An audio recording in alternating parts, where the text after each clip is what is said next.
राजस्थान के प्रवासी कार्यक्रम में आप सभी का स्वागत है। दोस्तों, व्यक्ति के व्यक्तित्व का विकास उसकी मेहनत और उसकी सफलता पर डिपेंड करता है। जब व्यक्ति मेहनत करता है, अपने कार्य के प्रति कार्य कुशलता रखता है, कर्मठता रखता है, तो व्यक्ति जरूर कामयाब होता है। और कामयाब व्यक्ति की निशानी होती है कि वह अपने समाज और अपने देश, अपने जन्मभूमि के प्रति समर्पित होता है। तो यही कारण है कि आज व्यक्ति का व्यक्तित्व ही व्यक्ति के प्रथम निशानी होती है उसकी कामयाबी की।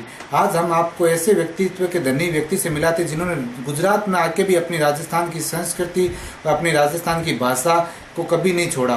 वो यहाँ जो भी अपने कल्चर परंपराएं जो भी चलती है उन सबको निभाते हुए अपने कार्य के प्रति समर्पित रहे हैं। नमस्कार सुरेश जी, आपका टीवी राजस्थान में स्वागत है। नमस्कार। सबसे पहले हमें ये बताइए कि आप राजस्थान में कौन से शहर से बिलोंग करते हो और सूरत आपका कब आना हुआ? जोशी जी, मैं राजस्थान के सीकर ज़िले से बिलोंग करता हूँ। प्रॉपर सीकर का ही हूँ। वैसे नेछुआ हमारा गांव रहा है। हम काबरा हैं, सुरेश कुमार काबरा। काबरा नेछुआ के कहलाते हैं। सीकर से बिलोंग करता हूँ और सीकर में ही पढ़ाई मेरी संपन्न हुई है। सीकर से वैसे मेरा वहाँ पैतृक व्यवसाय भी है। मेरे परिवार के सभी लोग वहाँ व्यवसाय करते हैं। बट मेरे कुछ परिवार के सदस्य, मेरे पिताजी और मेरे ताऊ जी, ये आसाम रहते थे और आसाम ही उन्होंने व्यवसाय अपना आगे बढ़ाया।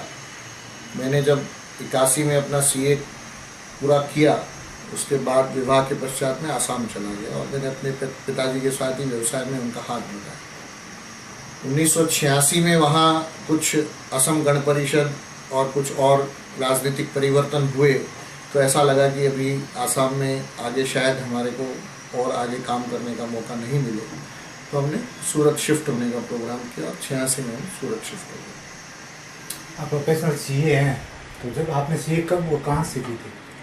CA मैंने जयपुर में रहते हुए किया। सीकर से मैं फिर जयपुर चला गया पढ़ने के लिए और जयपुर में B Khosla and company chartered accountants एक फॉर्म है, वहाँ से मैंने गिरधर जी मुंद्रा के अंडर में अपना चार्टर्ड अकाउंटेंसी का कोर्स कंप्लीट किया।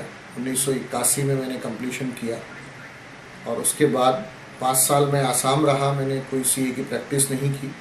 86 में जब मैं सूरत आया तो यहाँ मैंने शहर के वातावरण को देखते हुए ऐसा उचित समझा कि व्यवसाय को भी चार्टर्ड अकाउंटेंट के काम की सपोर्ट की ज़रूरत रहती है।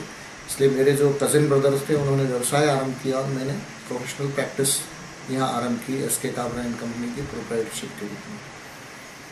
जैसे आपने बताया 5 साल आपने CA की प्रैक्टिस नहीं की थी, तो 5 साल के बाद CA की प्रैक्टिस की, कहीं आपका मन बिजनेस के अंदर था या वाकई CA के अंदर प्रैक्टिस का था? तो मैं बिजनेस में, लेकिन शायद भगवान को ये मंजूर था और मेरे अंदर का जो एक प्रोफेशनल जो एक अंदर की धसक थी वो शायद बाहर निकल के आई और मैं 86 से जब प्रोफेशनल प्रैक्टिस में जुड़ा तो आगे भगवान ने राह दिखाती गई, मतलब भगवान मुझे राह दिखाते रहे और मैं आगे बढ़ता गया। मुझे किसी तरह को पीछे मुड़ करके देखने की ज़रूरत नहीं पड़ी, क्योंकि जब मैं 86 में आया था तो सूरत बहुत व्यापार में उतना बहुत ज़्यादा बढ़ा हुआ नहीं था जितना आज हमें देख रहे हैं। क्योंकि 28 साल पहले, 27 साल पहले सूरत एक व्यापार की दृष्टि से बड़ा था, बट पॉपुलेशन की दृष्टि से छोटा था। उस समय रिंग रोड पे हम 10-12 चार्टर्ड अकाउंटेंट हुआ करते थे, बहुत थे भी नहीं। आज 500-600 के आसपास चार्टर्ड अकाउंटेंट्स हैं। तो व्यवसाय और व्यक्ति उस हिसाब से बढ़े हैं, लोग भी बहुत बढ़े हैं। 86 के बाद से मैंने प्रैक्टिस चालू की और व्यवसाय, मेरी प्रोफेशनल प्रैक्टिस के बारे में आपसे कहूँ तो मैं पहले प्रोप्राइटरशिप था, बाद में मुझे मेरे पार्टनर्स जुड़ते गए। मेरे एक पार्टनर हैं मुकेश काबरा, वो लक्ष्मणगढ़ के हैं, सीकर ज़िले से ही, वो मेरे साथ पार्टनरशिप में जुड़े। उसके बाद एक अनुराग जी मुरारका हैं, वो मेरे साथ पार्टनरशिप में जुड़े।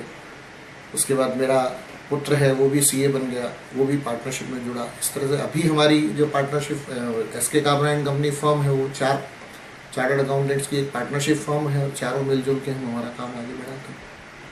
जैसे कि आपने बताया 81 में CA की थी और उस टाइम में CA करना बहुत बड़ी बात मानी जाती थी, कि वहाँ का रिजल्ट और CA का जो भी था, लोगों को इसके प्रति थोड़ा गाइडलाइन भी कम था CA के प्रति। तो कहीं आपको CA करने में ऐसी कोई दिक्कत आई जिससे कोई प्रोफेशनल गाइडलाइन नहीं मिली हो या कहीं दिक्कत आई हो? आपने बहुत सही बात कही है जोशी जी। हमने जब चार्टर्ड अकाउंटेंसी की तो हमें पता भी नहीं होता था इंस्टीट्यूट क्या होती है, वर्किंग क्या होती है, कोचिंग क्या होती है।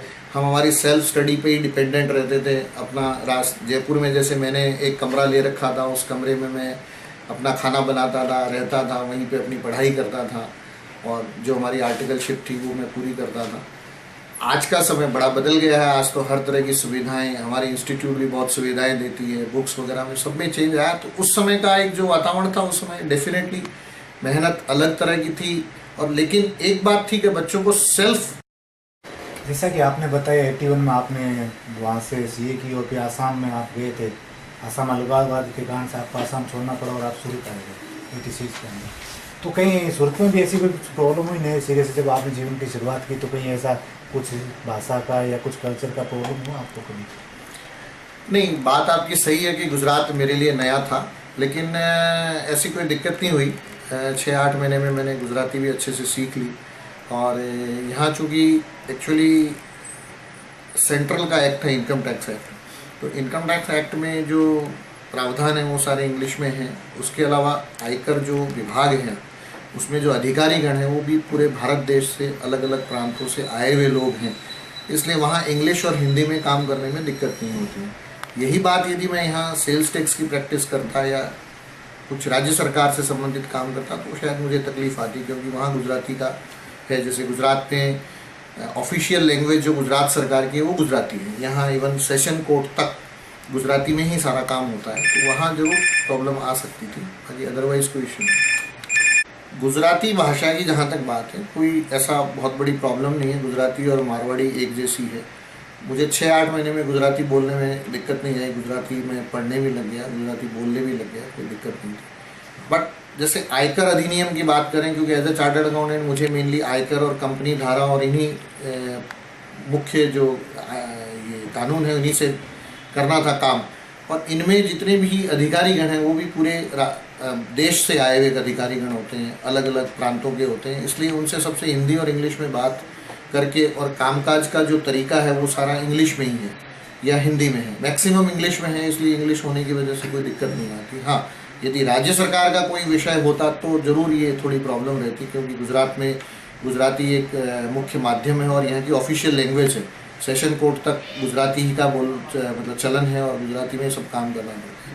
लेकिन चूँकि हमारा अलग क्षेत्र था इसलिए कोई दिक्कत नहीं हुई। प्लस जो व्यापारीगण यहाँ थे वो व्यापारी भी प्रायः राजस्थान और अपने पंजाब, हरियाणा इन्हीं क्षेत्रों से आए हुए थे, इसलिए कामकाज करने में कभी कोई दिक्कत नहीं है। अभी आप जैसे आपके यहाँ पे काफ़ी टाइम से आप रह रहे हैं, तो ऐसी कौन सी सामाजिक संस्थाएं जिनसे आप जुड़े हुए हैं और जिनसे आपको विशेष लगाव है? सूरत में जब आया था तब मैं महेश्वरी समाज, वैसे मैं महेश्वरी हूँ ब्रॉडली, तो महेश्वरी समाज से एक बट नेचुरल था कि मैं जुड़ा।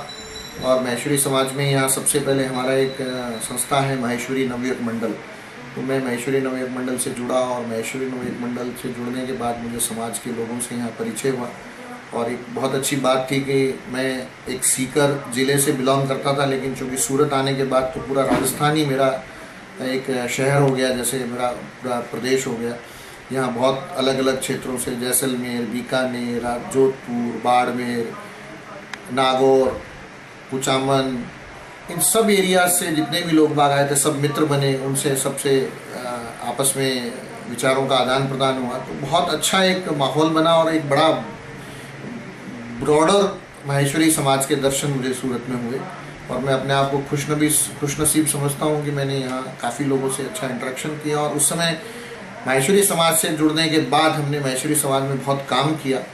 महेश्वरी समाज के इस जुड़ाव से मुझे ये बेनिफिट हुआ कि यहाँ महेश्वरी समाज में महेश्वरी भवन की काफ़ी चर्चा थी कि महेश्वरी भवन बनाना चाहिए महेश्वरी समाज को। तो उस महेश्वरी भवन की पूरी कंसेप्ट से लेकर के कंसीवमेंट, उसका पूरा कैसे विचार बना, क्या बना, उसमें मैं अपने आप को जोड़ पाया। और मैंने बहुत शुरुआती दौर में उन सब में काम किया और अपने आप को साथ में रखा। और उसका मैं महेश्वरी भवन का मैं फाउंडर सचिव रहा हूँ। और जब तक महेश्वरी भवन कंस्ट्रक्ट नहीं हुआ तब तक मैं उसकी एडहॉक कमेटी का सचिव बना रहा। उसके बाद हमने महेश्वरी समाज में दूसरे प्रकल्प की ओर ध्यान दिया और महेश्वरी स्कूल विद्यापीठ के रूप में हमने डेवलप की। ये भी महेश्वरी नवयुग मंडल में जब मैं अध्यक्ष था उस साल हमने ये सूडा को एक प्लान सबमिट किया था और सूडा ने हमें एक ज़मीन अलॉट कर दी शिक्षण में, जो उन्होंने रिजर्वेशन रखा हुआ था वहाँ से। और उसके हिसाब से हमने ये माहेश्वरी शिक्षण संस्थान जो हमारे यहाँ के एक नोखा के माहेश्वरी हैं श्री सत्यनारायण जी राठी, उन्होंने हमें ज़मीन के लिए उस समय बहुत बड़ा दान दिया और वो ज़मीन के पैसे हमने चूड़ा में जमा करवा के, और ये माहेश्वरी विद्यापीठ आज बहुत अच्छी स्कूल है, CBSE की हायर सेकेंडरी स्कूल के रूप में डेवलप है, उसका भी अध्यक्ष रह चुका हूँ। इस तरह से हमारे माहेश्वरी समाज के दोनों बहुत अच्छे प्रकल्प जिनसे मैं जुड़ा रहा, और माहेश्वरी समाज की अब आज की डेट में पॉपुलेशन तो बहुत बड़ी हो गई है। यहाँ कम से कम 6 से 7 हज़ार परिवार अब बस गए हैं। जब मैं आया था तब मुश्किल से यहाँ 500 परिवार थे।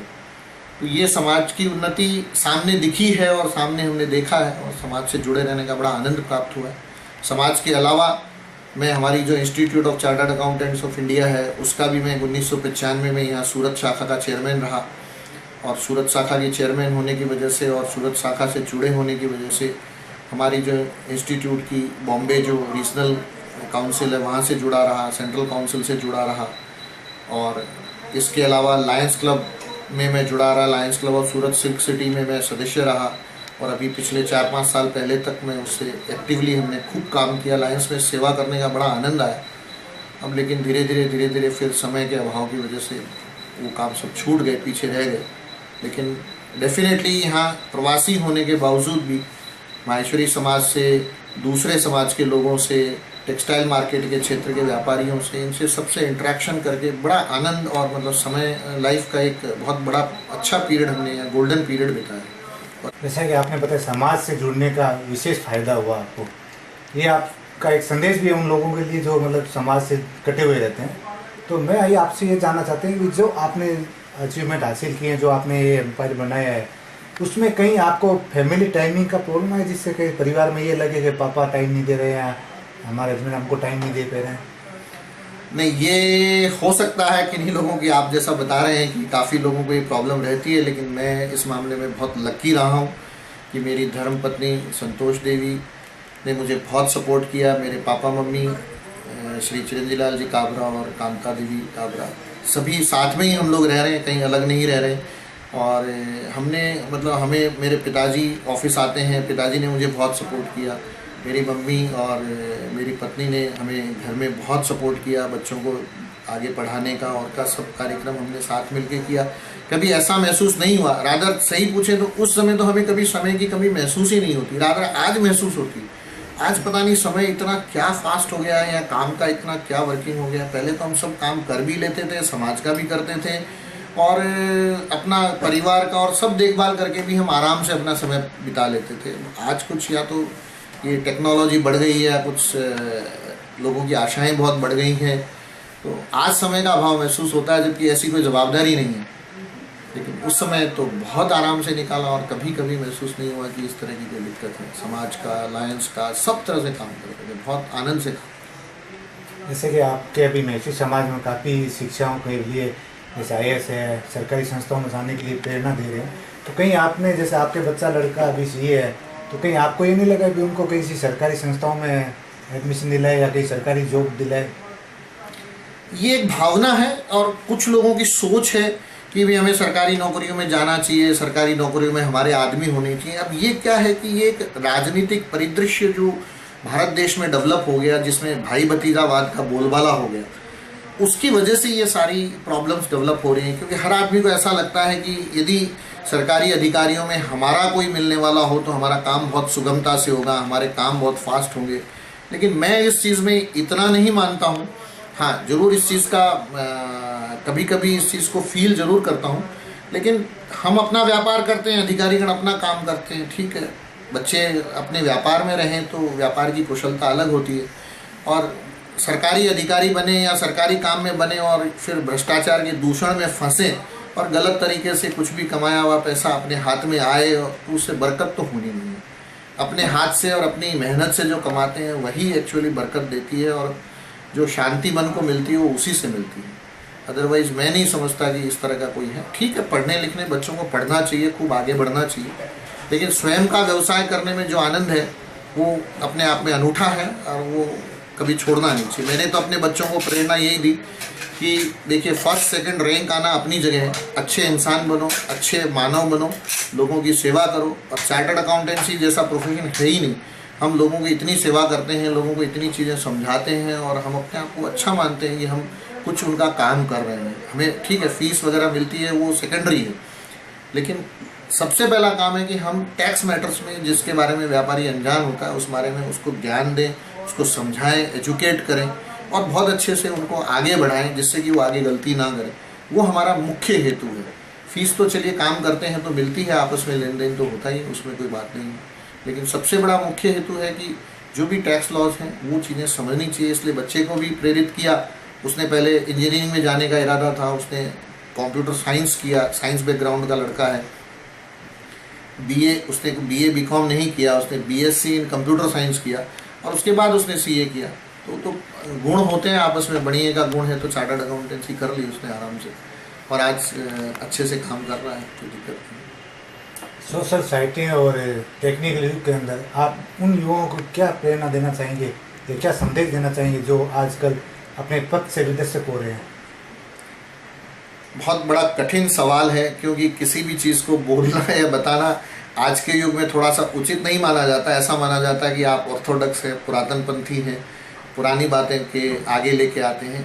देखिए, बहुत अच्छी चीज़ है, आज फेसबुक है या दूसरी जो लिंक्डइन साइट है, काफ़ी सारी साइट्स हैं जिनसे हम सोशली जुड़ सकते हैं, लेकिन उनका उपयोग सदुपयोग होना तो बड़ा आनंद आता है। आप अपने मैसेज को स्प्रेड करने के लिए, अपनी बातों को आगे बढ़ाने के लिए, लेकिन कुछ चीज़ें ऐसी होती हैं जो आंतरिक होती हैं और वो हमें अपने कुछ ही लोगों के बीच में उसको स्प्रेड करना चाहिए। आज हम कुछ चीज़ों को हमने इतना ज़्यादा एक्सपोज कर दिया है कि वो ऐसा लगता है कि हम अपने आंतरिक चीज़ों को इतना खोल रहे हैं कि जिनको खोलने की ज़रूरत नहीं है, और वो चीज़ें अपने पास ही रहे तो ज़्यादा अच्छा है। लेकिन हर आदमी अब इस तरह से खुलापन को जो एक आधुनिकता के रंग में रंग दिया है, ये खुलापन समाज के लिए अच्छा नहीं है।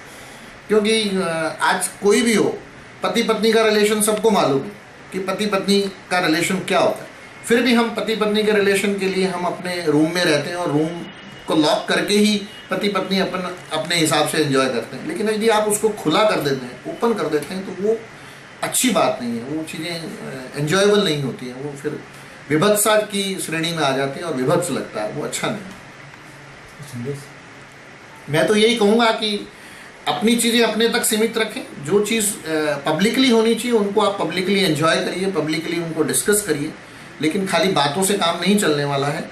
इम्प्लीमेंट भी करिए, खुद के ऊपर लागू भी करिए और स्वयं को उसके अनुसार ढालने की कोशिश करिए। तो आप शायद उन संदेशों को जो आप फेसबुक पे और पे आँख मीच के सैकड़ों की संख्या में भेज देते हैं, जब तक उनको आप पढ़ेंगे नहीं, जब तक उनको समझेंगे नहीं और उनका जब तक विश्लेषण नहीं करेंगे, तब तक उसका कोई फ़ायदा नहीं है। इसलिए बेटर ये है कि आप पब्लिक लाइफ को पब्लिक लाइफ रहने दें और अपनी पर्सनल लाइफ को पर्सनल लाइफ बनाते हुए एंजॉय करें।